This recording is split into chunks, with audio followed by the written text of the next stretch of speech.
Friday edition of First Shift. I'm Jennifer Vong. Gaps in protecting pedestrians. We'll explain later on. But first, a look at your top news stories. Starting with the UAW strike of General Motors, now in its 19th day.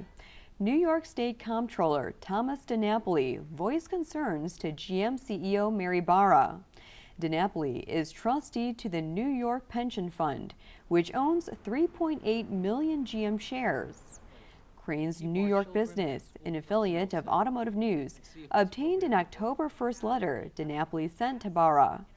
DiNapoli wrote, quote, "I believe the effective management of human capital is critical to the success of GM and its ability to create long-term shareholder value." In a statement, GM reiterated that it was working hard to reach an agreement that builds a stronger future for its employees and the company. Negotiations resume today.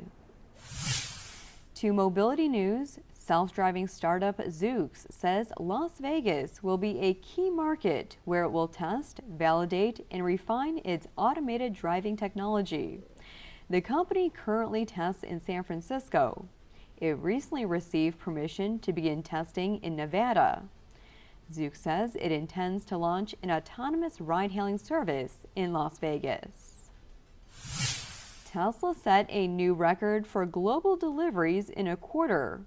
The electric car maker reported it delivered 97,000 total vehicles around the world in the third quarter. That's about 2,000 more than the second quarter of this year, its previous best mark.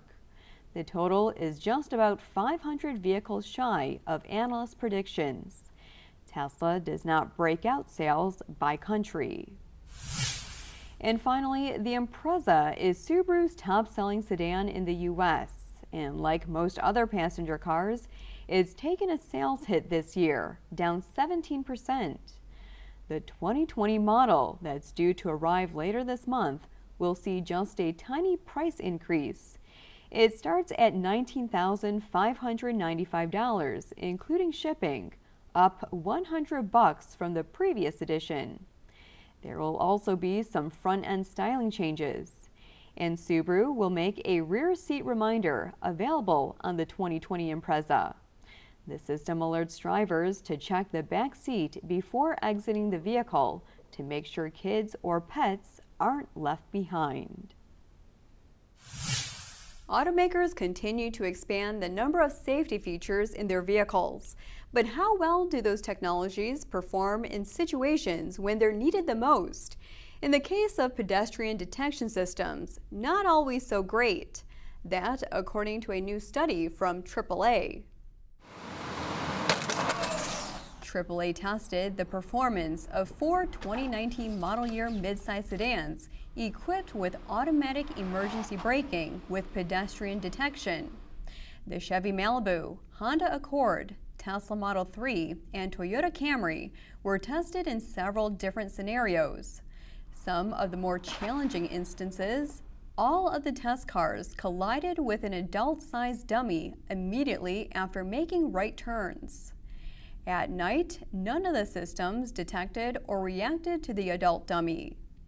And in general, the systems were ineffective in all situations where the car was traveling at 30 miles per hour. Conditions where the systems did best: during the day, when an adult dummy crosses in front of a vehicle traveling 20 miles per hour.